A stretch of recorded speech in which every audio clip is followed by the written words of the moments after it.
Ukuthula makwande mhlambe fisa nje ukuveza uvo lwami ngendaba kaBhuti Bruce Mhlongo weNjomo Security operator kakhulu endaweni ezakhela eMaritzburg. Abathi abantu abaningi bayawazi umsebenzi wakhe. Apparently uboshiwe for icase yemurder allegedly, and mdala nginathi uBhuti Bruce ngicamathi ukuleya group age yo baba, but ke ngenxa yokuba active entweni nje ezithinta noma yokulangazelela ukuhleza ufuna ukwazi umuntu oke wayibuka ihistory yakhe, so nginayo understanding yokuthi uphumaphi, and ngomunye wabantu abawusupporta kakhulu umsebenzi wakhe. And uma ngisho kanje ngikhuluma ngoba because uma ukhuluma ngomuntu ofana noBhuti Bruce mhlawumbe uthinta abantu abaningi at the same time, ilabantu noma igama elicontroversial. Ungakhuluma uncome kanti sowunyathela abanye, ukhuluma ugxeke kanti sowunyathela abanye futhi, yabo. Wonke umuntu kunama faults wakhe, wonke umuntu unama flaws wakhe. Naye uBhuti Bruce akayona ingelosi. Ingelosi zisezulwini kuphela zikho emhlabeni. Angikwazi ukuba politically correct kule nkulumo yami because ezingishilo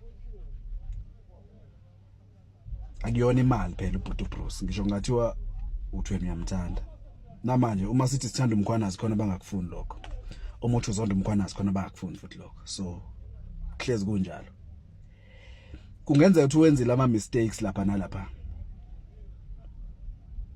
Wonke umuntu nawo, nami nginawo awami, but njenganomuntu olandela umsebenzi wakhe ngicabanga ukuthi asekwenzela umphakathi kakhulukazi waseMaritzburg kukhulu kakhulu kunamaphutha mhlambe engenza ukuthi wenzile empilweni.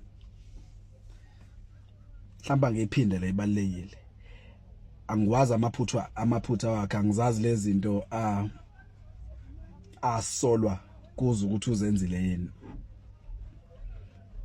but into engineshow yayo ukuthi esesikubonile thina singakhuluma esebenzela umphakathi kakhulukazi waseMaritzburg or around iPMB cishe ngakhulu kunalokho kuyamaphutha uma ukuthi akhona. But ke entweni emhlophe vele idot emnyama iyona edonsa ifocus kakhulu. Ngisho singabeka ishidela emhlophe la, uma singabeka idot eshidini elimhlophe elimnyama, abantu bangakhuluma ngedot, angeke bakhulume ngeshidi. So anginayisho because bengithi uyitholile ibail, but ngisanda kuthola ukuthi angazuthi ubuyele phakathi ngenxa yamacala athize futhi aphinde wachargewa ngawo noma nganayisho. So lo mbiko wami uthi siyamsupporta uNjomo Security kakhulu. Uma ngathiwa kunento ehlelwayo ukuba khona ecaleni mhlambe ngomunye wabantu abazoba khona ukuyoveza ukusupporta umsebenzi awenzayo emphakathini, ngiyazi ukuthi kunjani. Nami ngeke ngabulawela umfethu, sike santshontshelwa. So uma kuthiwa kunomuntu othintakalayo entweni ezisenze nathi saba ama victims ecrime, ngiyakwazi ukuthi kunjani. So angikhulumi ngoba nakho ngiqonda ukugxoba abantu mhlawumbe abafila ngazuthi kunezinto ezithize ezenziwe uBhuti Bruce eziphuma eceleni. No, angikho lapha, ngizazi. Uma ngathi ukwenzile into yakhe noNkulunkulu wakhe leyo, but ke ngimsupporta ngenxa yomsebenzi sesibonile. Uma ngathiwa akekho uBhuti Bruce, abantu abaningi abahlala ePMB bayazi ukuthi angabe kunjani. Hayi ePMB kuphela, nendawo eziyakhele. Omunye wobhuti engifisa ukuthi abe isibonelo nakwabanye, but ngebhadi kabasekho, ikakhulu because isystem iyakwazi ukuthi lo okuyena obonakala ngazuthi uyawuseva kwangempela umphakathi iyakwazi ukubukisa ngaye ukuze wonke umuntu olandelayo asabe. Yes, and njengoba kuyibona kakhulukazi abantu abasemandleni abayizigebengu kulula ukwenza ingelosi zibukeke zibe oBarabas. Ihlezi ngisho kwangeke kwenzeke kuJesu Kristu kuphela. Amamasizi ashaya izandla kwathi wakhulula uBarabas kubula uJesu Kristu. Siphile emhlabeni onjalo, so akunandaba njengamanje. Noma ungangithuka noma ungathini uma ufila ngazuthi khona la akugcoba khona uNjomane, kodwa thina esingafakaza ngake sesikubonile ilokhu akwenzela umphakathi sibhekile. Yabo?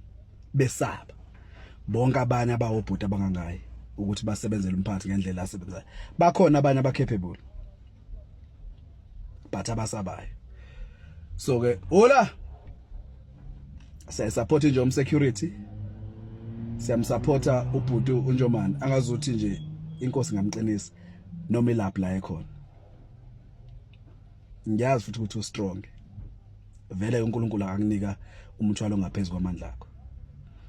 And most yezitha ziyazitsha nje ziqedile. Mina ke ngokwambulela ngiyazi ngisho ngathi siyakubulala namhlanje. Fana nokuthi sikugejile uma sikubulalele eqinisweni. So ke la ukhona Njomane, thula makwande. Ngathi uNkulunkulu ngathumela ingelosi zakhe zempi this time, yes. Zempi oMichael bazokuqinisa ukwazi ukubhekana nazo zonke izinto esikhona. Uma kukhona okubo wakwenza kulungile. Nawe isitori sakho leso noNkulunkulu wakho, but ke kulokho okuhle thina sikubonile. Sifisa nje uNkulunkulu akuqinise. Mina ngikhuluma from umuntu okwazi ukoperate kwisystem. Khuluma kuleyo perspective. Angikhulumi ngoba ngithi innocent emacaleni obekwe wona, angisilona ijudge, angisiyo.